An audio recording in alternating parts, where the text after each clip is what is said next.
करा दे, उसमें आसक्त होते चले गए।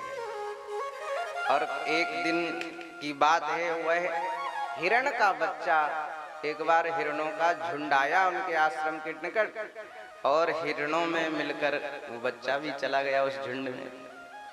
बहुत ढूंढा सर्वत्र, वो बच्चा नहीं मिला। जब नहीं मिला तो बहुत व्याकुल हो गए, और इतने व्याकुल हो गए कि वो यह भूल ही गए कि मैं कहाँ हूँ, क्या कर रहा हूँ। सूर्य से पूछते हैं, चंद्रमा से पूछते हैं, तारों से पूछते हैं, वृक्षों से पूछते हैं कि तुमने हिरण का बच्चा देखा, कोई उत्तर नहीं देता।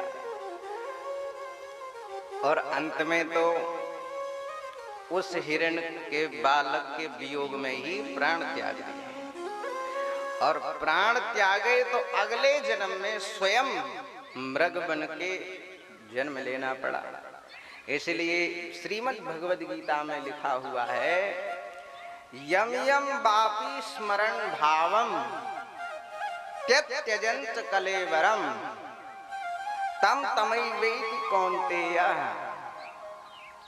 सदा तद्भाव भाविता। जिसका चिंतन करते करते यम यम चिंतयते, यम यम स्मरण भावम, जिसका स्मरण करते करते प्राण छोड़ोगे, अगला जन्म उसी योनि में होगा। इसलिए ये ध्यान रखना चाहिए, जो लोग आत्महत्या करते हैं, आत्मदाह करते हैं, उन लोगों को ये बात ध्यान रखना चाहिए कि हमारी आत्महत्या करने से समस्या हमारा पीछा नहीं छोड़ेगी। जहां जाओगे, जिस योनि में जाओगे, वो समस्या वहीं तुम्हारे पीछे लगी मिलेगी, वहां भी तुम्हारा पीछा नहीं छोड़ेगी, उसको तुम्हें भोगना ही पड़ेगा। इसलिए कभी भी ऐसा जघन्य अपराध कभी भी व्यक्ति को नहीं करना चाहिए, आत्महत्या जैसे। आत्महत्या सबसे जघन्य अपराध है, वो कभी नहीं करना चाहिए। कोई सफलता नहीं मिली जीवन में तो पंखे पे लटक गए, पेड़ पे लटक गए। क्यों? नौकरी नहीं मिल रही थी, या हमारे इस कार्य की सिद्धि नहीं हो रही थी इसीलिए लटक गए, या टेंशन ज्यादा हो गई, या फिर डिप्रेशन में चले गए, उसमें कर लिया।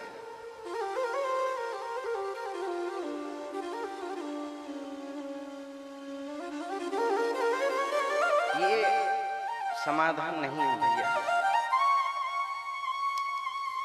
ये समस्या से मुक्ति नहीं है।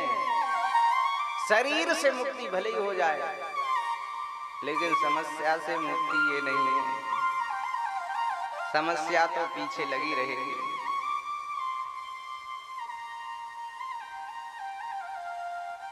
इसलिए कभी भी आत्महत्या करके ये बुद्धिमानी नहीं जताना चाहिए कि हम मर जाएंगे तो हमारी ये समस्या से छुटकारा हो जाएगा। अब छुटकारा नहीं हुआ, और जबरदस्त बंधन हो गया। आपने मरते, जिस समय आपने सुसाइड किया, फांसी लगाई, उस समय आप जिसका चिंतन कर रहे हो वही बनना पड़ेगा।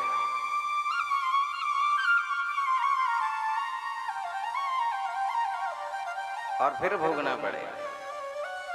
इसलिए अच्छा ये है कि फिर वो जन्म, अब सुसाइड करके जो मरा उसे उत्तम गति तो उसकी होगी नहीं, अधोगति ही होगी। और न जाने फिर उस चक्कर में, उस अधोगति के चक्कर में, किस आसुरी शक्ति के चक्कर में पड़ जाए व्यक्ति, वो जीवन, और फिर उस कब तक वो बंधन बना के रखे अपना। कितने लाखों वर्ष बीत जाएं तब छुटकारा मिले, फिर भगवान के सामने या चित्रगुप्त के सामने या यमराज के सामने अपने कर्मों के अनुसार उपस्थित किया जाएगा। फिर वहां ये निर्णय लिया जाएगा कि इसको कौन सी योनि में भेजना है। फिर कभी भगवान करुणा कृपा करेंगे, फिर मनुष्य बनाएंगे, फिर वही समस्याओं का सामना करना है, फिर वही भोगना है। तो घूम घूम फिर के क्यों भोगना, सीधे सीधे क्यों नहीं भोग लेना, इसी शरीर से क्यों नहीं भोग लेना। ये ध्यान रखना, चाहे तो कर्म को इसी जन्म में भोग लो, यदि पूर्ण गुरु नहीं मिला तो चाहे तो इसी जन्म में कर्म को भोग लो, और चाहे 10, 20, 50 जन्म लेके भोग लो, लेकिन अवश्यमेव भोक्तव्यम, अवश्यमेव भोक्तव्य, भोगना ही पड़ेगा और कोई उपाय नहीं है।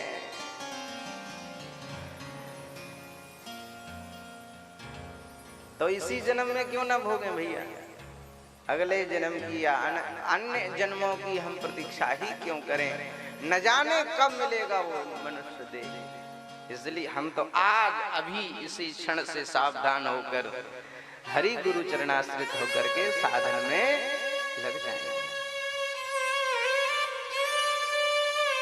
क्योंकि ये सिद्धांत है अंते मति सा गति।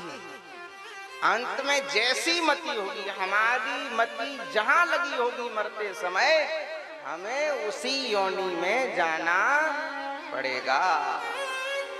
भरत जी महाराज की मति हिरण में लगी थी तो हिरण की योनि में जाना पड़ा, हिरण बनना पड़ा।